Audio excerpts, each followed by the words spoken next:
In the autumn of 1942, the men who would build the atomic bomb gathered for 2 days under the redwoods of the Bohemian Grove, a private men's club north of San Francisco. Oppenheimer was there, and the physicist Ernest Lawrence, and the president of Harvard, and 2 Army officers dressed in civilian clothes so that the Army's presence would go unnoticed.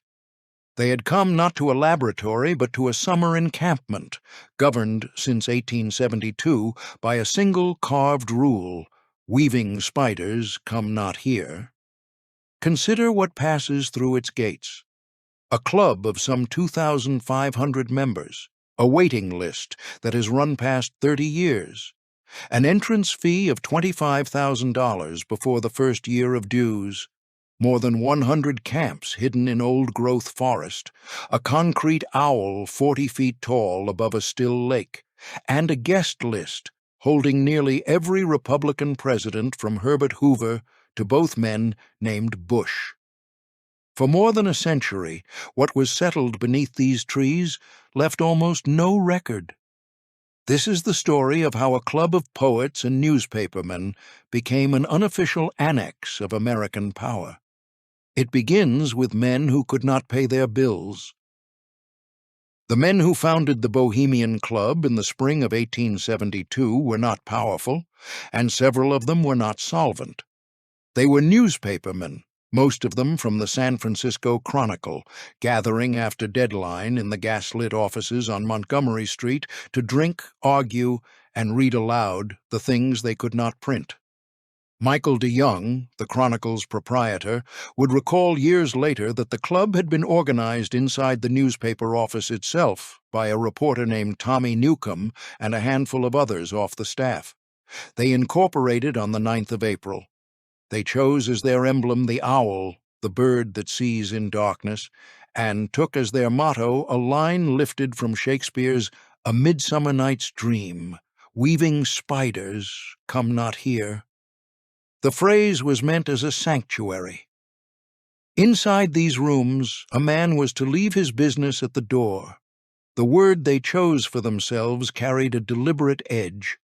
By the 1860s, the term bohemian had come to mean a newspaper writer, a man who lived by his pen and his wits and owed nothing to respectable society.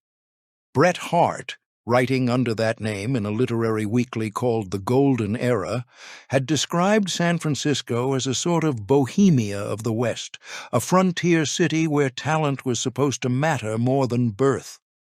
Mark Twain counted himself among them.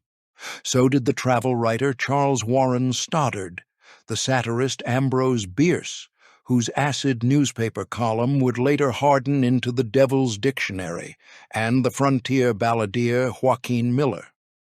In the decades that followed, the young Jack London and the novelist Frank Norris would pass through the same rooms. For a brief period in the 1870s, the most distinctive club in San Francisco was a club of working writers. In the beginning, the membership guarded that identity. A man was admitted for what he could make: a play, a song, an illustration, a column. The founders were wary of the merchants and financiers who ran the city from the mansions of Nob Hill, and for a time they kept them at arm's length, on the reasoning that a club of artists ought not to be governed by the men who merely paid for art. The evenings belonged to theatricals and music, to the elaborate comic productions the members called jinks, staged for no audience but themselves. By the standards of Gilded Age San Francisco, where a man's worth was measured in railroad shares and Comstock silver, it was a genuinely unusual place. Admission turned on talent rather than fortune. Outside the clubhouse, San Francisco was minting a new aristocracy at a pace the world had rarely seen. The silver of the Comstock lode had turned bookkeepers into magnates. The Central Pacific Railroad had made 4 Sacramento shopkeepers into the richest men on the coast.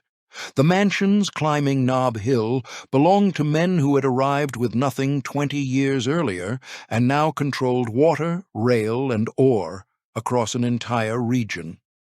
These were not men accustomed to waiting outside any door for long. And the club of writers, charming and perpetually short of money, possessed something they wanted. Not art, exactly, but the company of clever men and a refuge with a good address. But art does not pay for a clubhouse. The theatricals grew more elaborate, the rooms on Post Street grander, the summer excursions into the redwood country more ambitious, and the working writers who had founded the club could not carry the cost of their own appetites. The remedy was the one that struggling institutions almost always reach. The club began quietly to admit the very men it had been formed to hold at a distance. They arrived as patrons, then stayed as members, and they brought with them the one thing the artists did not have. By the 1880s, the word Bohemian was being stretched inside its own clubhouse to cover bankers and railroad men and mine owners who had never written a line. The owl still watched from above the door. The motto still warned the spiders away. But the men walking beneath it had changed, and the club built to honor what a man could make was about to become something else entirely. The transformation did not take long, and an unlikely witness recorded it. In the spring of 1882, Oscar Wilde arrived in San Francisco on his American lecture tour and was received at the Bohemian Club as a kindred spirit, an apostle of art for its own sake. He looked around the room and was not deceived. "I never saw so many well-dressed, well-fed, business-looking bohemians in my life," he remarked. 10 years after its founding, the club of penniless writers already struck the most celebrated aesthete of the age as a gathering of prosperous men of affairs. The owl and the motto remained. The membership had been replaced. How it happened is a small lesson in how money moves into a room it was not invited to enter.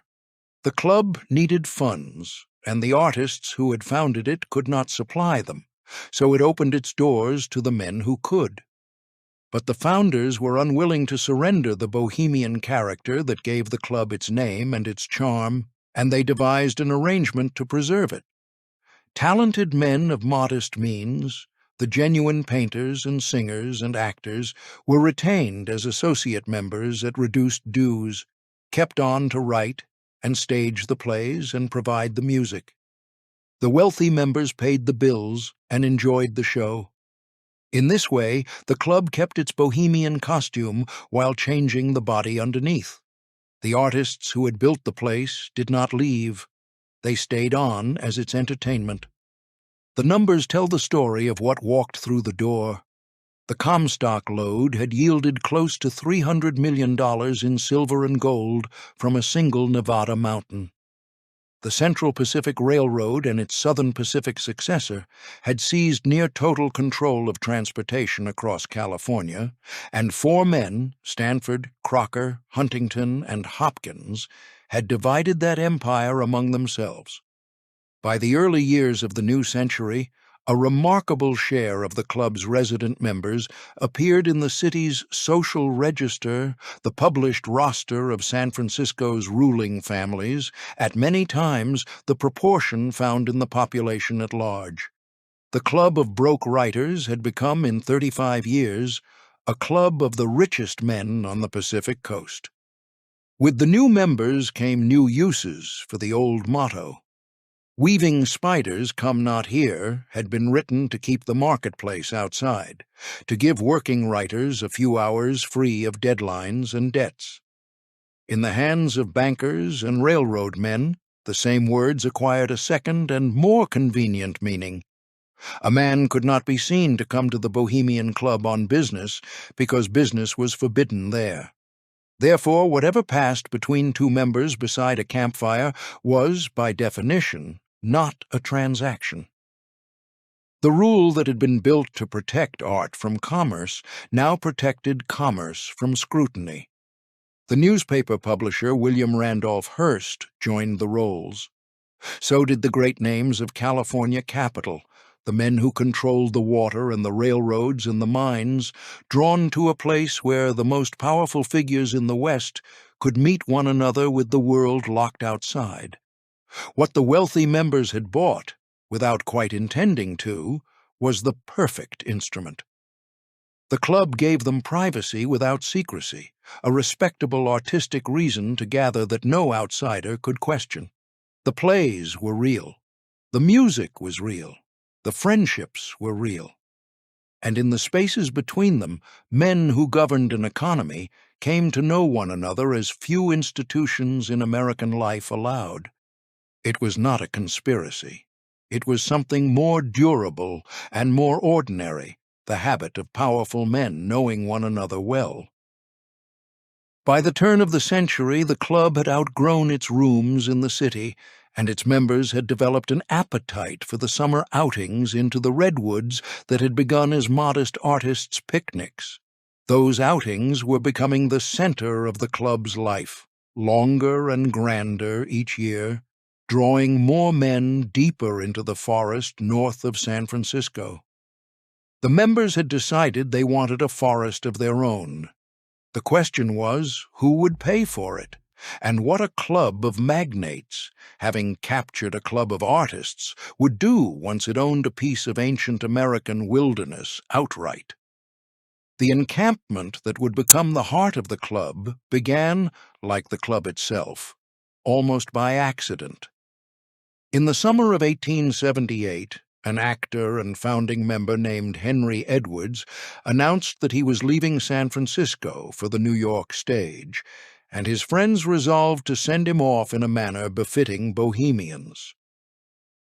On the 29th of June, fewer than 100 members rode north and gathered among the redwoods of Marin County, near a settlement called Taylorville, on ground that is today a state park bearing the name of the man who once milled lumber there. They brought food and drink and hung lanterns in the trees. They ate and sang and argued beneath branches older than the Republic, and they stayed the night. It was meant as a single evening's farewell. It became an annual pilgrimage. For 2 decades the club wandered.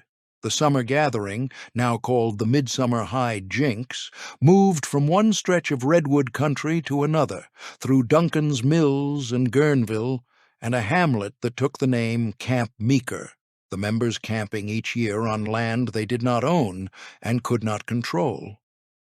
By 1893, they had settled into a grove near the town of Monte Rayo, in Sonoma County, some 75 miles north of the city, along the slow curve of the Russian River. The land belonged to a lumber company. The Bohemians leased it, and they understood the precariousness of the arrangement. The redwoods they camped beneath were, to the men who held the title, simply standing inventory. So, in 1899, the club bought the forest. The first purchase was modest, a parcel of roughly 160 acres, acquired for $27,000 from a logger named Melvin Cyrus Meeker, who had been cutting timber in the area and would have gone on cutting it. The members did not buy the grove to develop it. They bought it to keep it standing. This was the rarest of impulses among the magnates of that era. A club of wealthy men spent good money to stop a forest from being turned into lumber and asked nothing in return but the right to keep it for themselves. The redwoods they were saving were among the last of their kind in the valley. A few miles downriver, the town of Guerneville had been logged so completely that it was known, without affection, as Stumptown. The ancient forest that had once filled the lower Russian River had been reduced, in a single human generation, to mills and stumps and the smell of sawdust. What the Bohemians had preserved was genuinely ancient.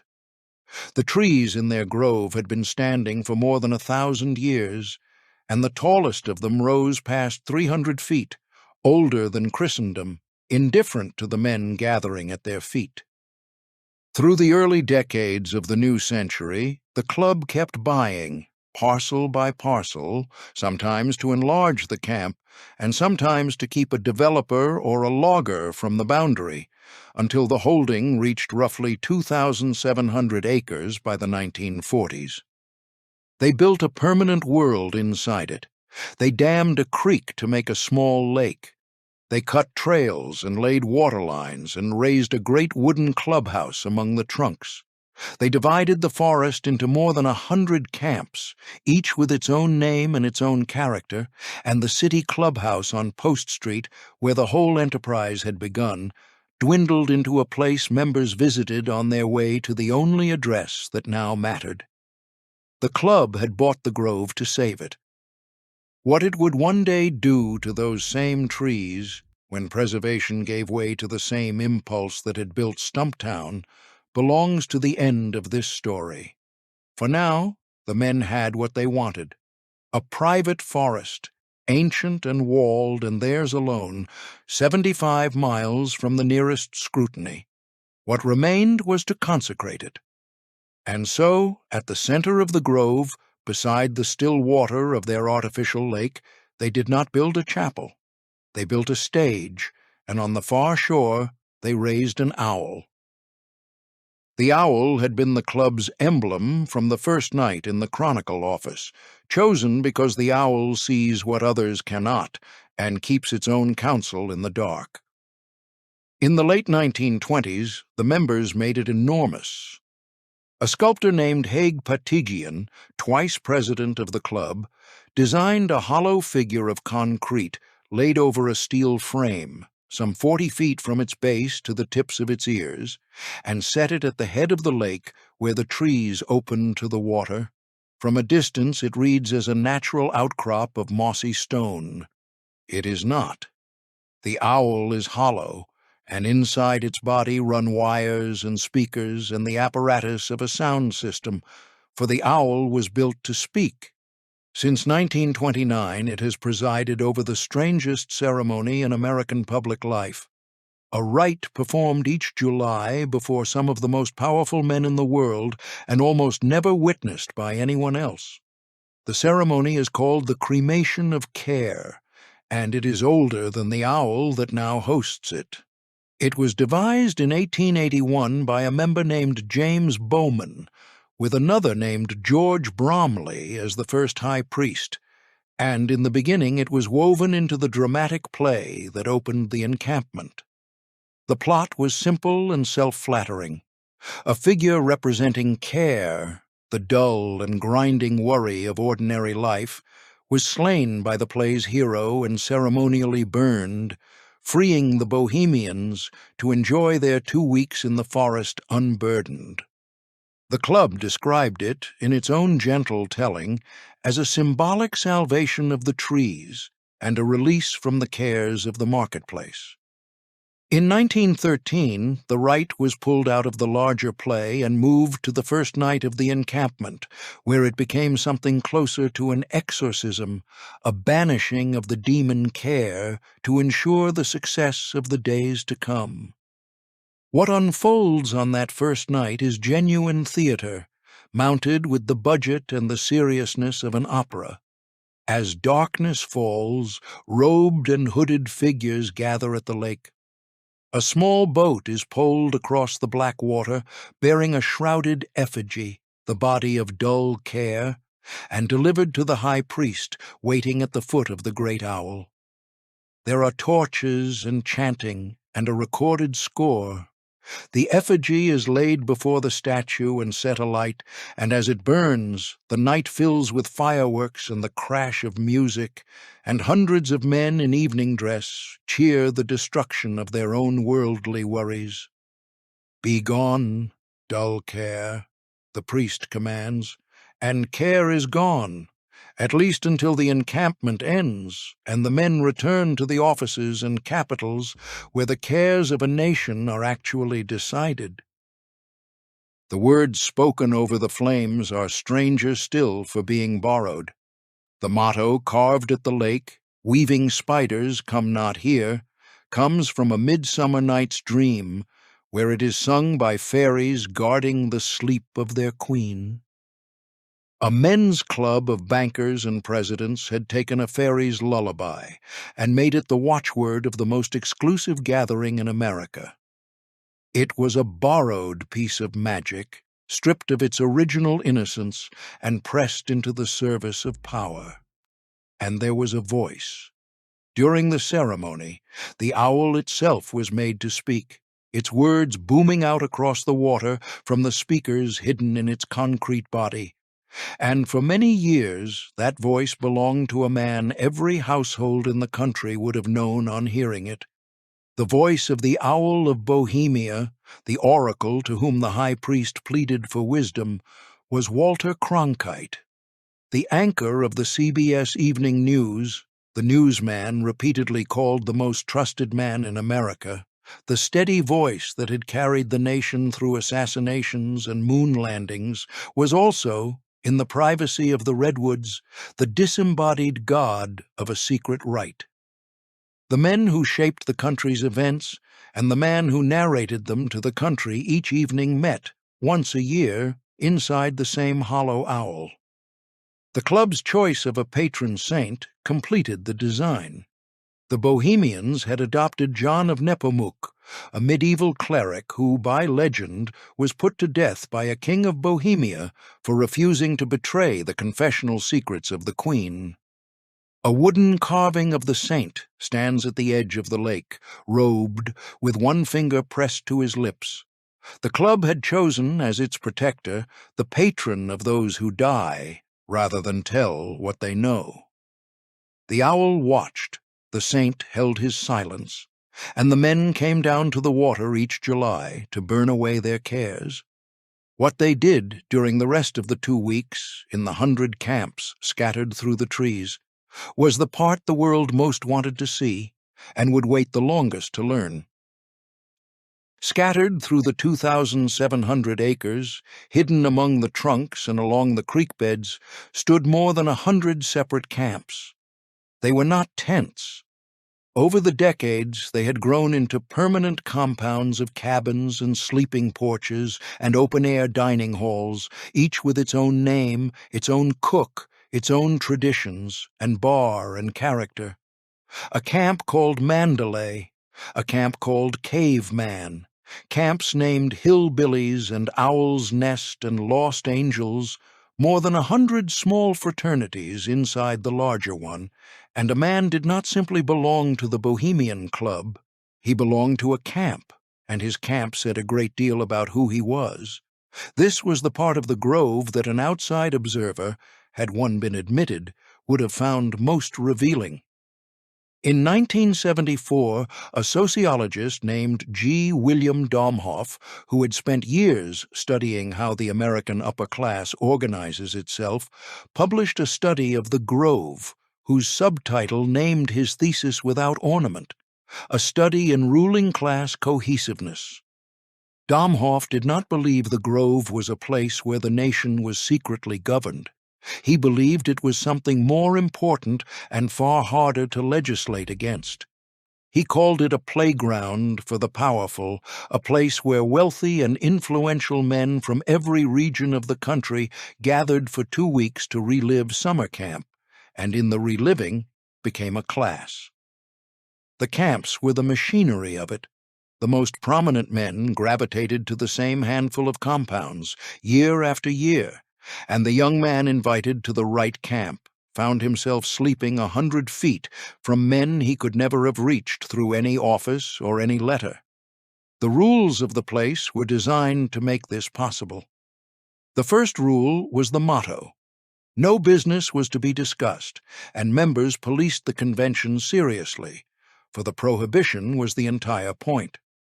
A second rule barred electronics, then cameras, then telephones, anything that could record or transmit what happened inside.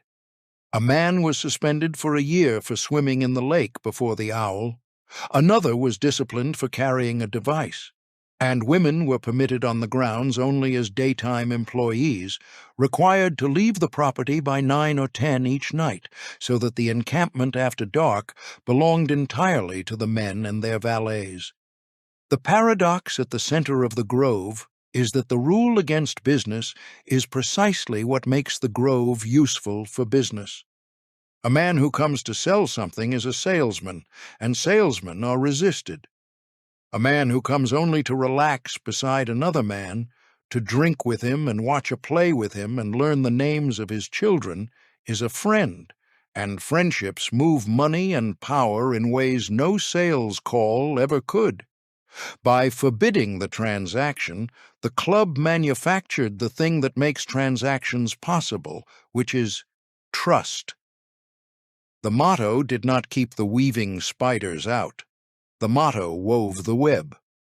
Whatever was decided at the Grove was decided between friends, off any record, with no document to subpoena and no meeting that had officially occurred. Belonging deepened with time.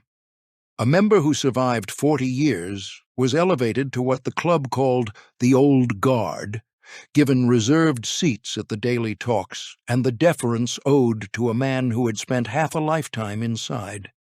Herbert Hoover, who had joined as a young engineer before the First World War, was inducted into the Old Guard in 1953, 4 decades on. By then, he had been President of the United States, and the Grove regarded that as one accomplishment among several. The camps were the Grove's private lair. The place where the cohesion Domhoff described was quietly manufactured among friends. But the encampment had a more public stage as well, a clearing beside the lake, where, each afternoon, one man would stand before the assembled membership and speak. The talks were called the Lakeside Talks, and over the better part of a century, the men who delivered them included some of the most consequential figures in American government. What they said there, they said to no one but the Grove. Each afternoon of the encampment, the membership gathered in a clearing at the edge of the lake, beneath the trees, and listened. One man would speak. The setting was deliberately informal, the speaker often in shirt sleeves, the audience seated on rough benches among the redwoods, and the subjects ranged from the trivial to the gravest questions facing the country. On a weekday, a member might lecture on birdsong or astronomy, or the history of the Grove itself. But the featured talks, the ones reserved for the most senior weekend afternoons, were something else entirely.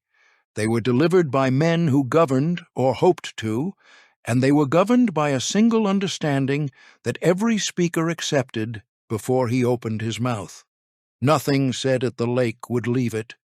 This was the quiet genius of the Lakeside Talks. A cabinet secretary, a general, a candidate for the presidency could stand before 2,000 of the most influential men in America and speak with a candor impossible anywhere else, because there were no reporters, no cameras, no transcript, and no consequence. He could float an idea and watch it land. He could test an argument on the precise audience whose support would determine whether it lived. He could say what he actually believed. Herbert Hoover delivered the featured address for years and made it a tradition, and after Hoover the lectern passed to a succession of men whose names would fill a history of the American century. Consider who has stood at that lectern, or sat on the benches before it. Nearly every Republican president from Herbert Hoover to both men named Bush, secretaries of state and secretaries of defense, the heads of the great oil companies and the largest banks, the chairman of the country's foremost defense contractors, Nobel laureates, university presidents, and 4-star generals. Nelson Rockefeller flew in to speak in 1963. Henry Kissinger came as both guest and speaker. Across a single century, the clearing beside that small artificial lake held a concentration of American power found in few other places, and unlike any official chamber in Washington, it kept no record at all. That last fact was not incidental. It was the inheritance. In 1910, a decade before the owl rose over the lake, a handful of the nation's most powerful bankers had slipped away by private rail car to a hunting club on Jekyll Island, off the coast of Georgia, traveling under false first names so that no porter or reporter would recognize them, and there, in secret, they drafted the framework of what became the Federal Reserve. The principle was identical to the one that governed the Grove. The most consequential decisions in American life were thought to work best when no public record reached them, made among men who already trusted one another, in a private place with the gates closed. The Grove simply institutionalized it and held the gathering every July for 100 years. Outsiders sensed that something was happening behind those gates, and a few tried to see it. For decades, the Grove resisted them. Then, in 1981, the magazine Mother Jones managed to get a reporter inside and published the first serious account of the place, describing it plainly as a retreat where men who make decisions affecting all of us gather quietly. The phrase captured the unease exactly. It was not the theatrics that troubled the magazine, nor the owl, nor the robes. It was the quiet. Decisions that shaped the lives of millions were being shaped, or at least seasoned and tested, in a forest those millions would never enter and could never observe. None of this required a conspiracy, and that was the point Domhoff had labored to make. No secret order ruled from the redwoods. What ruled was familiarity. The same few hundred men, returning to the same camps and the same benches year after year, came to share assumptions, trust, and a sense of common interest that no election could dislodge and no journalist could document. The Lakeside Talks were where that shared mind spoke aloud, and no one had done more to build the bridge between this private world and the public office at the top of American life than the old engineer who had kept the featured address for so long and who had gone on delivering it year after year as a former president of the United States.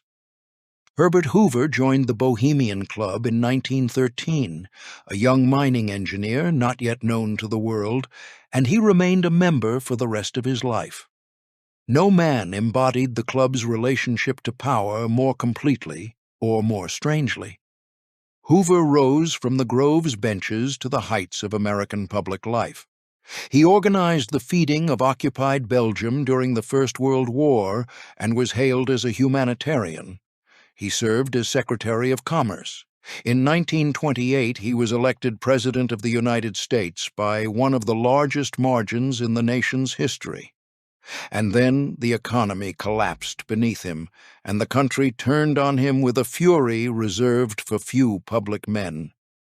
His name was given to the shanty towns of the destitute. He was driven from office in a landslide. To much of America, Herbert Hoover became the face of catastrophe. The Grove never turned on him. Through the long years of his disgrace, when his presence was unwelcome in most of public life, the Bohemians kept his seat and reserved for him the final Saturday afternoon of every encampment, the most honored slot in the Lakeside calendar, his to fill each year with the counsel of a man the rest of the country had stopped listening to. Hoover loved the place without reservation. He called it the greatest men's party on earth. In the redwoods, he was not the ruined president. He was the patriarch, the old guard elder, the keeper of the flame, and the men who gathered around him each summer included those who would inherit the country he had briefly governed. In July of 1950, Hoover hosted a small luncheon at his camp, the one called Caveman, and the gathering would prove more consequential than anyone present could have known. Among his guests were two men who had never met. One was Dwight Eisenhower, the general who had commanded the Allied armies in Europe, and was, though he had not yet said so, the most sought-after prize in American politics. The other was a young senator-to-be from California named Richard Nixon, then in the middle of his campaign for the Senate, fresh from the case against Alger Hiss, that had made him a national name and earned Hoover's particular admiration. The old president made the introductions. There was a toast and a short speech, and a long evening around the campfire beneath the trees. Eisenhower and Nixon met for the first time as guests of Herbert Hoover in a private camp in a forest closed to the public. 2 years later, they ran together.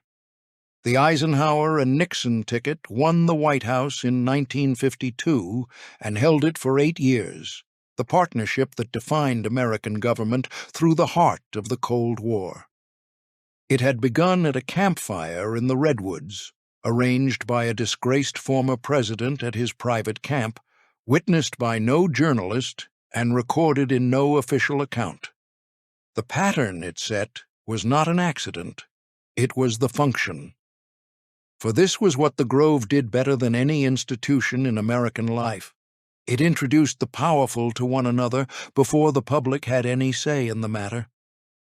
Honorary membership in the Bohemian Club was offered to certain rising men and to certain presidents, almost always before they reached the office, so that the ruling class might take their measure first. A politician who came to the Grove was studied.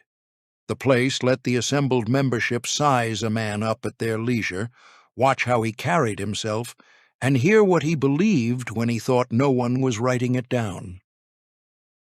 The Grove was the room where the country's elite met the men who wished to lead the country, years before the rest of the country was introduced to them at all.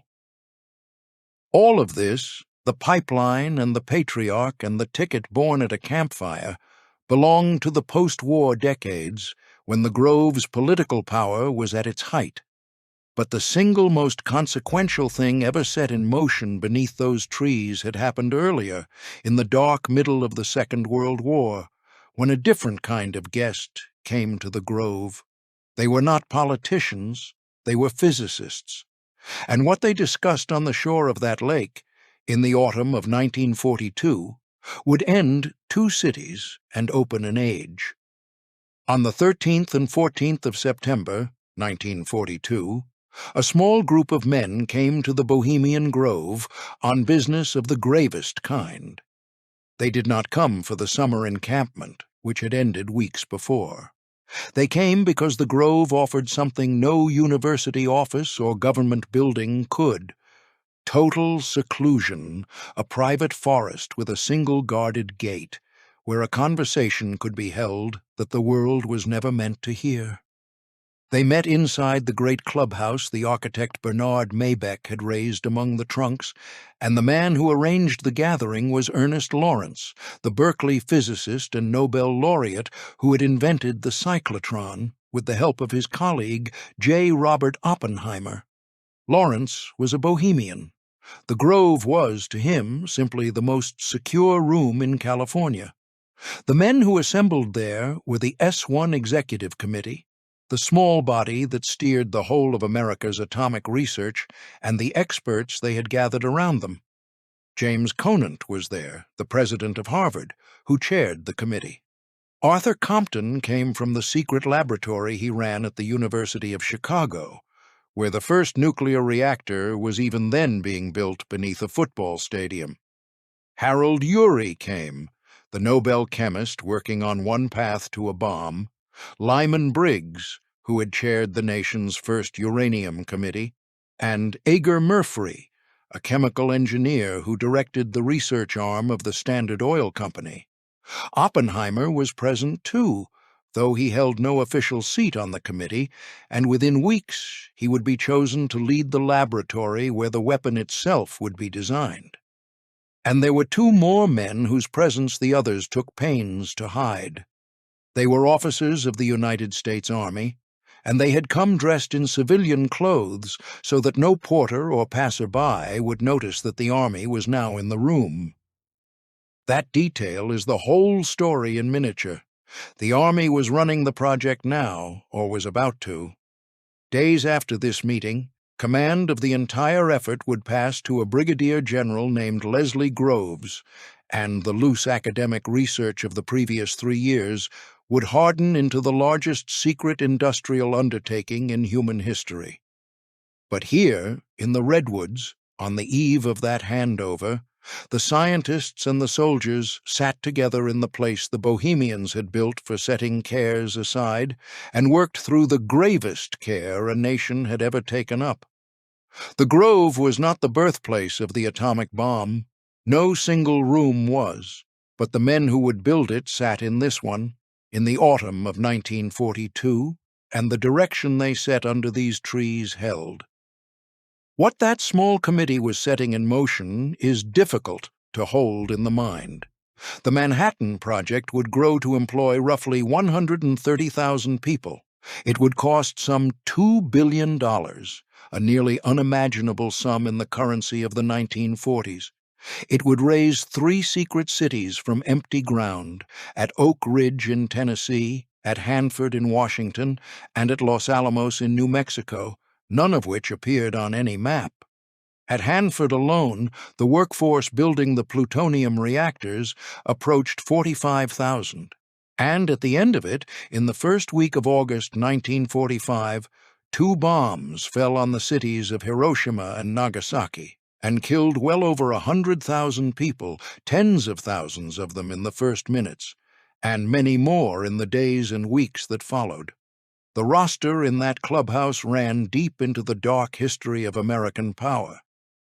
The chemical engineer Edgar Murphy had come to the table as a research director of Standard Oil, the Rockefeller monopoly whose pipelines and refineries had already remade the nation, and whose hired guards had already fired on the strikers' tents at Ludlow. And the plutonium that the committee's discussions would soon set in production at Hanford would be manufactured there by the DuPont Company, the gunpowder dynasty whose explosives had armed every American war since the conflict of 1812. The bomb did not come from nowhere. It came in part from the same families and firms whose fortunes had already been built on American oil and American powder. They had gathered, fittingly, in a forest owned by men like themselves. There is a darker symmetry still. The Grove existed so that powerful men could come to the lake each July and burn an effigy of care, the worries of the world, and walk away unburdened for a fortnight. In September of 1942, in the same forest, a handful of men took up the gravest care the species had yet devised, a weapon that would place the lives of whole cities in the hands of a few. The owl of wisdom watched over both. The men who came to forget their cares and the men who came to engineer the world's greatest one used the same gate, the same trees, the same guarantee that nothing said inside would ever leave. When the war ended and the secret cities went quiet, the Grove returned to its older work, the unhurried manufacture of presidents. And the next man it would lift toward the White House had stood in those redwoods before, and would stand in them again, and would one day owe the place more than he ever cared to admit in public. Richard Nixon joined the Bohemian Club as an honorary member in the early 1950s, in the years when he was Eisenhower's vice president and a coming man. By the middle of the next decade, he was something else. He had lost the presidency to John Kennedy in 1960 by the narrowest of margins. 2 years later, he had lost the race for governor of California, and on the morning after that defeat, he had told the assembled reporters, with bitterness he could not hide, that they would not have Nixon to kick around any more. The political world wrote him off. At 49, the man who had nearly been president was widely considered finished. The Grove did not write him off. In 1967, with the presidential campaign of the following year already taking shape, the club extended Nixon the highest honor it could give a politician.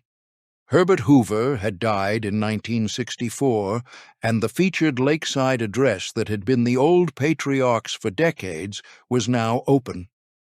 The Bohemians invited Nixon to deliver the 1967 lakeside speech in Hoover's honor. He understood exactly what he had been handed. On the 29th of July, 1967, Nixon stood before the assembled membership at the edge of the lake and spoke, without notes, on the state of the world. He surveyed the whole board, the Soviet Union and China and the developing nations, the long currents he believed would shape the century, and he did it with a fluency that startled an audience not easily impressed. They gave him a standing ovation. In a forest full of the men who funded campaigns and shaped opinion and decided, among themselves, who was serious and who was not, Richard Nixon had just announced that he was serious. And because the Lakeside Talks were off the record by tradition, he had done it with no reporter present and no risk of a misstep reaching the public. He could rehearse his resurrection before the only audience that mattered, and lose nothing if it failed. It did not fail. Years later, in his memoirs, Nixon would write that of all the speeches of his long career, the one that gave him the most satisfaction was the lakeside speech at the Bohemian Grove. Because it had been off the record, he noted, it had received no publicity at the time. But in his own estimation, it had marked, in his words, the first milestone on my road to the presidency. The comeback that would carry him to the White House the next year did not begin on a debate stage or a campaign train. By his own account, it began under the redwoods, before an audience sworn to repeat nothing. He was not the only candidate in the forest that summer. Ronald Reagan, newly elected governor of California, was also at the Grove in 1967 and also eyeing the presidency, and his own lakeside remarks earlier that week had landed less well.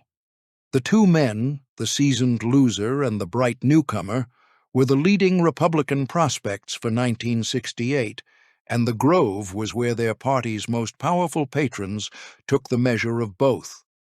By several accounts, Nixon and Reagan reached a quiet understanding at the Grove that summer, an agreement that Reagan would not challenge Nixon in the coming primaries and would make his own run only if Nixon faltered. Whether the deal was as explicit as the retellings suggest cannot be known, for it was made in the one place built to leave no trace. What is certain is that Reagan held back in 1968, Nixon won the nomination and the presidency, and Reagan's turn came 12 years later, exactly as the understanding would have required. And yet the private record tells a different story about how Nixon truly regarded the place. On the secret tapes he kept running in the Oval Office, recorded a few years after his triumph at the lake, Nixon spoke of the Bohemian Grove with open contempt, mocking its theatrics and its San Francisco crowd in language too coarse to set down in a measured account, and declaring that he would not so much as shake hands with that crowd. The place his memoir would credit with launching his presidency was, in the privacy of his own recordings, a place he held in something close to disgust. He needed the Grove, and he despised it, and he was careful to let only the first half of that show. Nixon's presidency would carry the Grove's influence to its height. The men he had charmed at the lake would fill his cabinet, and the cabinet would return to the lake, summer after summer, until the Grove's guest list read like a roster of the executive branch of the United States government. By the height of the Reagan years, the Grove had become, in the words of one reporter who got inside, a forest stocked with Reaganites. Ronald Reagan himself had joined the club in 1975, 2 months after he left the governorship of California, and the men who would run his administration were already members, or soon would be. The encampment that had once been a refuge for newspapermen was now, for a fortnight each July, something very close to a branch office of the United States government, set among the redwoods, closed to the press, and bound by a rule that none of the men there were doing any business at all. The overlap had become almost comic. By the 1980s, the trails of the Grove had been walked by 5 secretaries of state: Henry Kissinger, Alexander Haig, George Shultz, James Baker, and William Rogers, two secretaries of defense, Caspar Weinberger and Richard Cheney, a secretary of the Treasury, an attorney general, officials of the Federal Reserve, the chairman of IBM and Bank of America, and the great engineering house of Bechtel, the founders of the most influential conservative institutions in the country. A sitting president would be a member, and a future one a guest, and a former one the patriarch. In a single July, a man with the right invitations could have shaken hands with a working majority of those who ran the executive branch and the men who financed it, none of them, by the rules of the House, there on business. The clearest illustration of how the Grove worked was a single company. The Bechtel Corporation of San Francisco was one of the largest privately held construction and engineering firms on Earth, builder of dams and pipelines and power plants across the world, and a great many of its executives were Bohemians. When Reagan formed his cabinet, he reached into Bechtel twice. George Shultz, who had served Nixon and then become president of Bechtel, was made Secretary of State. Caspar Weinberger, who had been Bechtel's general counsel, was made Secretary of Defense. A third Bechtel man went to the Department of Energy. The arrangement was so conspicuous that the press gave it a name. They called it the Bechtel Cabinet. Shultz belonged to Mandalay, the most exclusive camp in the Grove, the one reached by a small cable car up the hillside. A private corporation had supplied two of the most powerful officers of the United States government, and those officers belonged to the same private club and met each summer in the same private forest, and none of it was visible to the citizens they governed. When the Senate raised the obvious question at Shultz's confirmation, whether a man who had run Bechtel could be trusted to set the foreign policy that Bechtel's contracts depended on, Shultz bristled, and the matter was dropped. The senators confirmed him without a dissenting vote. The conflict of interest was not hidden. It was simply understood to be the way the system worked, and the Grove was where that understanding was renewed each year, among friends, beneath the trees. As for the rule against business, the men who attended did not always trouble to honor it even on paper. Edwin Meese, who served Reagan as counselor and then as Attorney General, attended the encampment and afterward sent a thank-you note that survives in the record. The time at the Grove, Meese wrote, had been well spent, a chance to do a little bit of politicking for the administration. The perfect combination, he added. The man who would become the chief law enforcement officer of the United States had put in writing what every member knew and the motto denied: that the forest where weaving spiders supposedly came, not here, was in plain fact one of the most productive political workshops in the country. This was the Grove at the summit of its influence, a place where the cabinet and the corporation and the club had become nearly the same set of men, all of them assuring one another that nothing of consequence was being decided, and yet for all its power, the Grove remained, at bottom, a social machine, and a social machine runs on a single transaction that no roster of titles can capture and no membership list can show. It runs on the introduction. To understand how a man actually entered this world and what an invitation to the right camp was truly worth, it helps to watch the machine work on a single guest, a former congressman from Michigan who would, with the Grove's quiet help, become president without ever winning a national election. The story of how Gerald Ford was welcomed into the world of the Grove survives because one of the men who arranged it later described the mechanics out loud, and the description is as clear a window into how the place worked as anything in the record. Ford was a congressman from Michigan, the leader of the House Republicans, a capable and unglamorous man who had never run for any office beyond his own district. As Nixon's presidency began to come apart in scandal, Ford was suddenly a figure of enormous interest.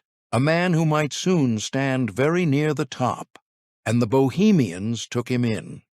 His host was Leonard Firestone, the Tire Fortune heir and a club member, who brought Ford to the Grove as a guest at his camp.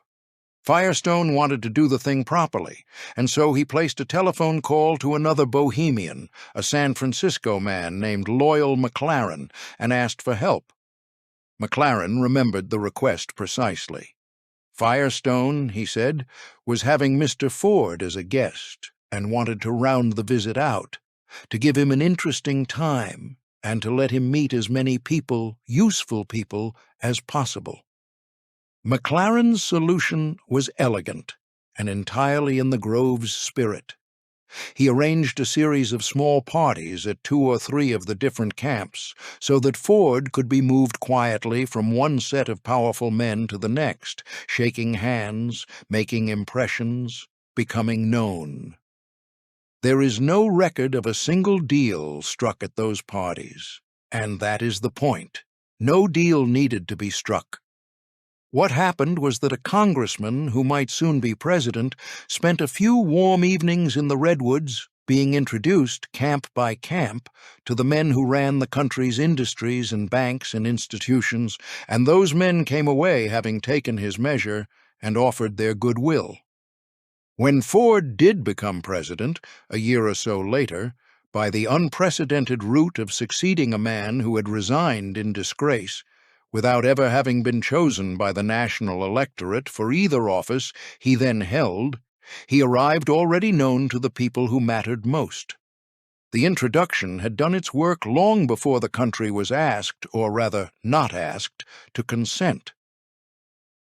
This was the Grove's deepest function, deeper than the Lakeside Talks or the cabinet rosters.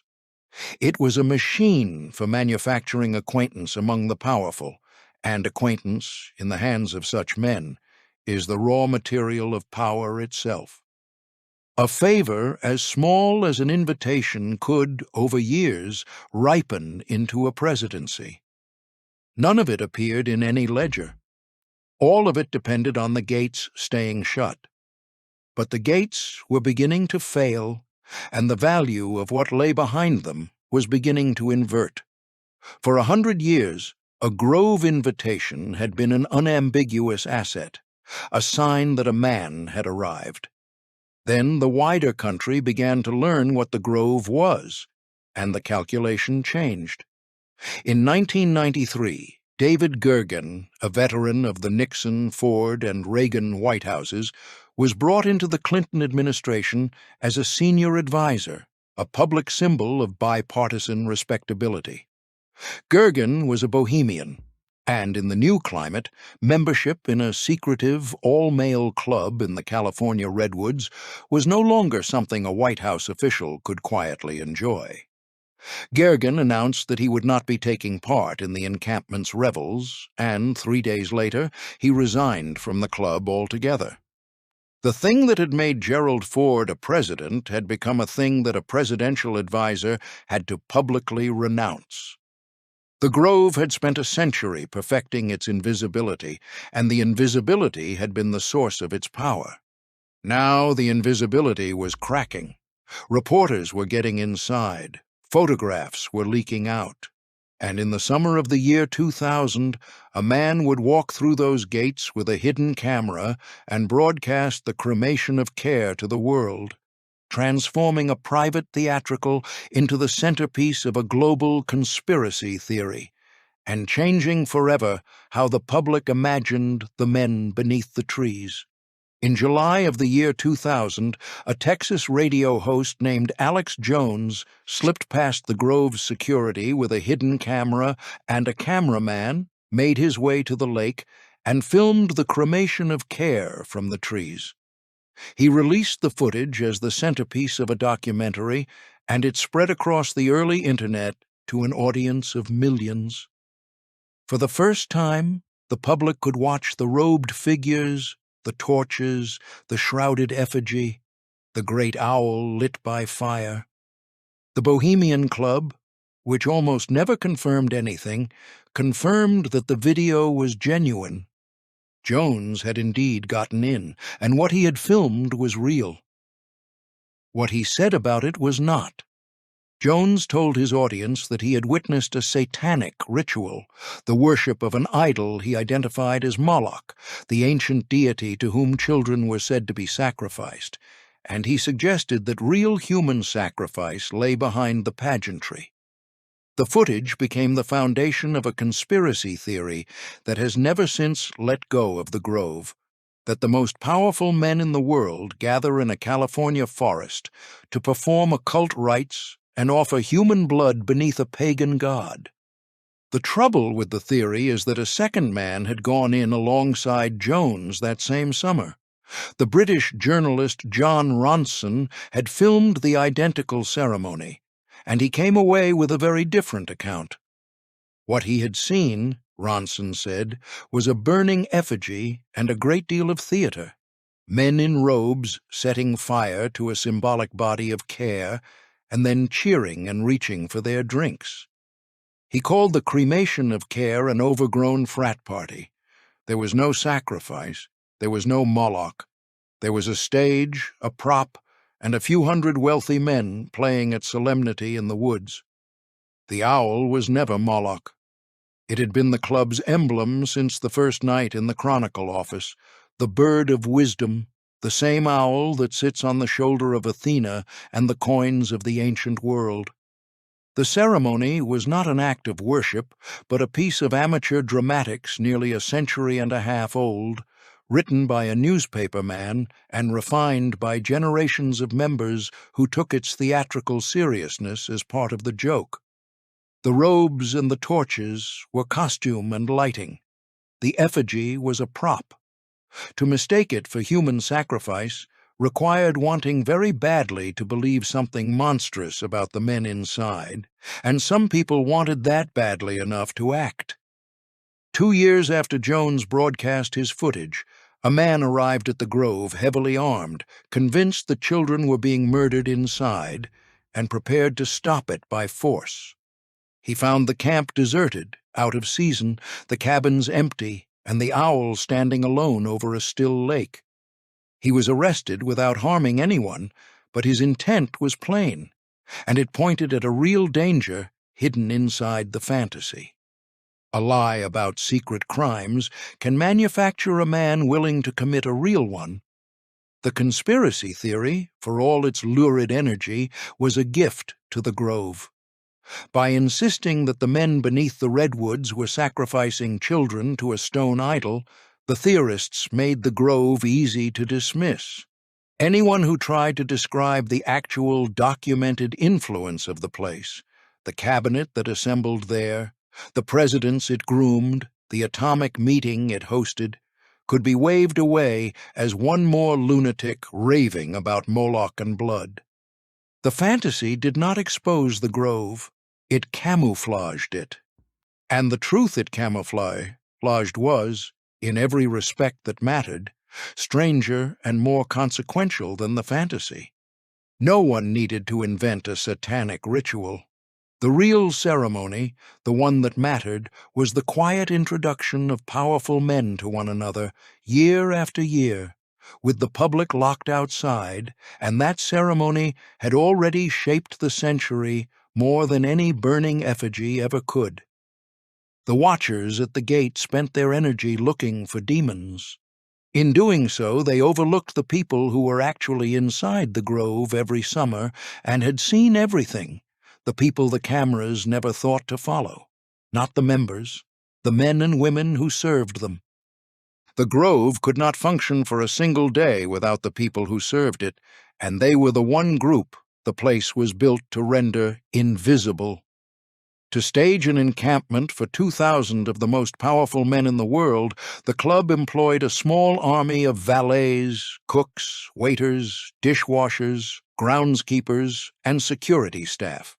Men and women who prepared the meals, poured the drinks, made the beds, cleaned the latrines, and kept more than 100 camps running through the long July nights.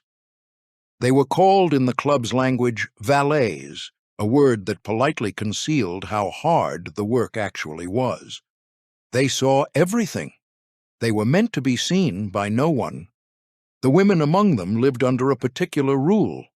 Female workers were permitted on the grounds only during daylight, confined to the central areas, and required to leave the property by 9 or 10 each night, so that the encampment after dark belonged to the men alone. This was not a relic that quietly lapsed with the century. As recently as the present decade, women remain barred from membership in the Bohemian Club and from the Grove at night, admitted only as daytime employees. The same forest that had hosted the planning of the atomic bomb and the making of presidents would not allow a woman to stay past sundown unless she was carrying a tray. In June of 2023, 3 of those workers stopped being invisible. Anthony Gregg, Sean Granger, and Waleed Saad, valets who had worked for years at Monastery Camp, one of the Grove's most prestigious, filed a class action lawsuit in federal court against the Bohemian Club. Their account of the work was grim and specific. During the encampment, they said, they were made to labor close to 100 hours a week, but were instructed to record only 40 on their time cards so that the overtime would never appear. They alleged they were denied minimum wage and overtime pay, denied the meal and rest breaks required by California law, and in some cases denied their final paychecks. The men who had come to the redwoods to escape the burdens of the world were waited on by people working twice a full-time week for a fraction of the lawful wage. The smaller indignities were the ones that stayed with people. In a sworn declaration, Gregg described being mocked by club members for doing as he was told when a billionaire member, the industrialist William Koch, required that his underwear be washed by hand. It is a detail almost too neat to be true, the kind of thing a satirist would hesitate to invent. A man worth billions, in a forest dedicated to the simple fellowship of men, having a working man hand-wash his laundry, and the working man mocked for complying. Of the members and their fortnight in the woods, one of the valets offered a verdict drier than anything in the conspiracy literature. These were men, he said, who don't want that college experience to go away, only now they had more money and better liquor. The club's response was to deny that the workers were its responsibility at all. A spokesman maintained that the men had been employed by the camp, not by the Bohemian Club itself, a distinction that rested on the club's own structure, in which each camp ran its own affairs, while the club collected the money and took none of the blame. The case was eventually settled. But the structure it exposed remained, the same structure that had always defined the place, an arrangement of great wealth and great privacy, sustained by the labor of people kept carefully out of the frame and shielded, when the labor finally spoke, by a wall of camps and contracts and lawyers. The lawsuit was a small breach in a very old silence, and it was not the only one. The men inside the gates had spent a century certain that what happened in the redwoods would never reach the world outside. They were about to discover that the century was over. A Supreme Court justice, a logging plan, and a leaked list of names were, one after another, about to pull the redwood curtain aside. The first thread to pull came from the highest court in the land. In 2023, a series of investigative reports revealed that Justice Clarence Thomas of the Supreme Court had spent 2 decades accepting luxury travel and hospitality from the billionaire Republican donor Harlan Crow, almost none of which the justice had disclosed as the law appeared to require. Among the destinations Crow had taken him to, summer after summer, was the Bohemian Grove. A sitting justice of the Supreme Court of the United States had been a guest among the redwoods, brought there by a wealthy patron with a clear interest in the disposition of the nation's law, and the public had known nothing of it until the reporting forced it into the open. For the Grove, The revelation was a quiet catastrophe of a particular kind. The place had survived a century of rumor precisely because nothing inside it ever attached to a name or a date or a document. Now its gates appeared in a federal ethics scandal, in congressional letters, in the testimony of watchdog groups, as one more undisclosed gift from a billionaire to a judge who would rule on the billionaire's world. The Grove's great asset had always been that it left no record. The Thomas affair was the sound of that asset failing. What happened in the redwoods had finally reached Washington, and it had reached it as evidence. The second thread concerned the redwoods themselves, and it closed a circle 120 years in the making. The Bohemian Club, which had bought its forest in 1899 expressly to save the trees from a logger, applied in the new century for permits to log those same trees. The club presented the plan as a matter of fire safety, a thinning of underbrush and lesser species to protect the grove from wildfire. The scientists who examined it were not persuaded. Redwoods, they pointed out, are among the most fire-resistant trees on Earth, evolved over millions of years to survive the flames that periodically sweep their forests. One biologist from the University of California put the matter flatly. This, he said, was clearly a logging project, not a project to reduce fire hazard. The state's own wildlife agency recommended against the broad cutting, urging instead the careful removal of single trees in order to protect the habitat of the creatures that nested in the old growth. Among those creatures was the owl. The ancient redwoods of the grove sheltered the northern spotted owl, a threatened bird whose survival depends on exactly the kind of mature forest the club proposed to thin, along with the marbled murrelet, a seabird that nests only in old-growth canopy. The Bohemian Club had built its mythology around the owl, had raised a great concrete owl, some 40 feet high, over its lake, and made it the voice of its central right, had taken the bird of wisdom as the emblem of all it claimed to be. And now, to thin its forest for reasons its own state's scientists disputed, it was prepared to disturb the homes of the living owls that actually dwelt in its trees. The club that worshipped a false owl was endangering the real ones. After the controversy grew loud enough, the Bohemians agreed to set aside a portion of the grove, some 163 acres, as a concession. The savior of the redwoods had become, in the fullness of time, one more party negotiating over how many of them could be cut. A justice exposed, a forest contested. Two threads of the old silence had come loose, and each had been pulled by an outside hand, a reporter, a scientist, a regulator, reaching in. But the most complete unveiling was still to come, and it would not arrive through a courtroom or a permit hearing. It would arrive as a single document posted to the Internet on a winter evening in 2026, listing more than 2,000 names. After 150 years, someone was finally going to publish the guest list. The man who finally published the guest list was not a famous investigator or a great newspaper.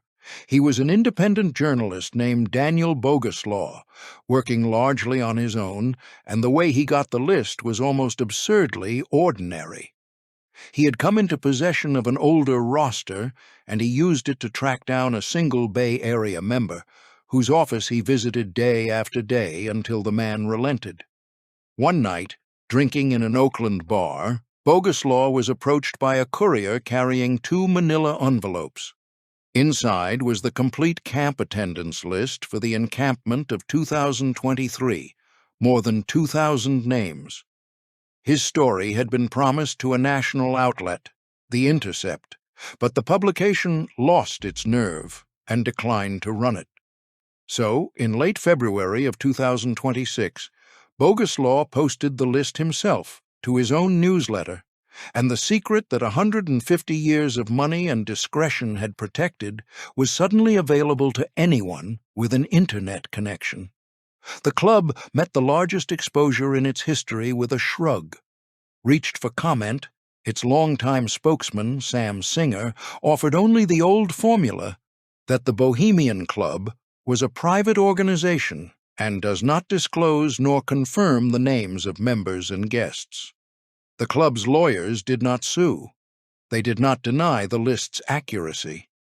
A member, speaking anonymously, quietly confirmed to reporters that the roster was genuine. After a century and a half of total silence, the silence simply continued, because there was nothing left to protect. The names were already out. And the names told the whole story at a glance. The roster ran across every domain of American influence at once.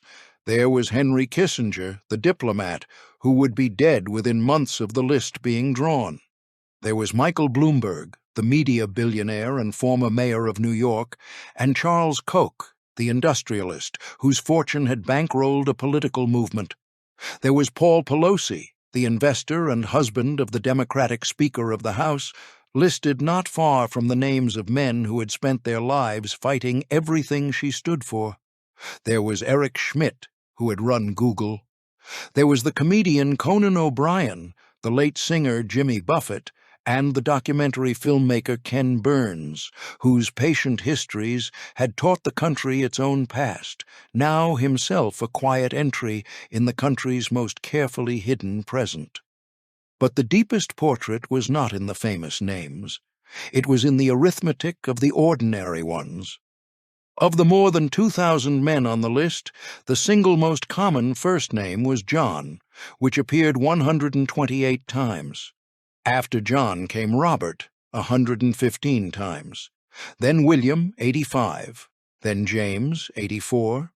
Then David, 75. In 5 plain names, repeated again and again down the length of the roster, lay the entire sociology of American power in the 20th century, a portrait of a particular kind of man, born to a particular kind of family, in a particular American century that had assumed, with perfect confidence, that it would always be in charge. To appear on the list was not, in itself, an accusation. Most of the men on it had broken no law and done nothing untoward by stepping into the forest for a fortnight in July. That was never the point. The point was the gathering itself, the simple, documented fact that the people who ran the country's industries and courts and statehouses and newsrooms had spent more than a century meeting privately, by invitation only, in a place built to keep the rest of the country out. What the leak made undeniable was not a crime. It was a structure. The list also revealed, quietly, what was missing. For all its proximity to Silicon Valley, the Grove of 2023 was nearly empty of the technology billionaires who now dominate American wealth. The new money had not been admitted, or had not cared to come. The forest remained a sanctuary of the older establishment, the inherited and institutional power of an earlier age, holding its ground as the world that produced it slipped further into the past. The Grove had outlived the century that built it. The question that remained, the only question that had ever really mattered, was what its long survival meant, and whether the quiet beneath the redwoods had ever truly been as harmless as the men inside insisted. Carved at the entrance to the Grove, in the words of Shakespeare, is the instruction the whole place was built around: "Weaving spiders come not here." The line is spoken by a fairy in A Midsummer Night's Dream, a request that the schemers and the busy stay away, that the forest be kept for rest and not for work. The Bohemians adopted it as their motto and meant it, on the surface, as a charming rule, an instruction to leave one's business at the gate and be at ease among the trees. For 150 years, it has been the most quoted line in the club's history. It was also the most successful piece of misdirection in the history of American power. The spiders did not stay away. They came every July, by the hundreds, and they wove without pause, not in the crude sense of contracts signed by the lake, but in the deeper sense that mattered far more. They wove acquaintance into alliance, and alliance into trust, and trust into the quiet machinery by which a few thousand men governed a nation of hundreds of millions. The motto did not describe the grove. It disguised it. The single most effective thing the club ever did was to announce, in the gentle voice of a fairy, that it did not do the very thing it existed to do. And the grove was never alone in this. It was the most durable example of an old and persistent American habit. The bankers who slipped away to Jekyll Island under false names in 1910, the cabinet that reassembled beneath the redwoods each summer, the physicists who planned a weapon in a clubhouse with the army hidden in civilian clothes, all of them obeyed the same instinct. The most consequential business of the Republic, the men who conducted it had always believed, was best transacted where no public record could follow, among people who already trusted one another, behind a closed gate. The nation had its visible government, its Congress and its courts and its ballots counted in the light. And it had, running quietly alongside, a second and older republic of familiarity, convened in hunting lodges and redwood groves where the men who would later fill the visible offices first came to know one another and to agree, without ever needing to say so, on how the world should be arranged. This was never a conspiracy, and calling it one was the surest way to misunderstand it. No order issued from the owl. No cabal ruled the country from a California forest. What the grove produced was something quieter and more enduring than any plot, the cohesion of a class, the shared assumptions of men who had spent 50 summers on the same benches and could no longer quite imagine that the world might belong to anyone else. The leaked list, when it finally came, exposed no crime. It exposed a structure. It showed, in 2,000 plain names, that the country had been governed, in part, by people who preferred not to be seen governing it. The curtain has parted now, and it will not close again. The names are public. The lawsuits have been filed, the justice exposed, the forest fought over in the daylight of permit hearings. And yet the encampment will convene again this July, as it has every July since the 1870s, and the great concrete owl will stand over the still water, and the robed figures will burn the body of care, and the gates will close behind 2,000 men who have agreed once more to leave the world outside. The redwoods that shelter them are older than the Republic itself, indifferent alike to the loggers who would cut them and the powerful who claim them. They were standing before the first encampment, and they will be standing after the last. What was decided in their shadow shaped a century. Whether the rest of the country was ever meant to know remains, like the forest at nightfall, very quiet.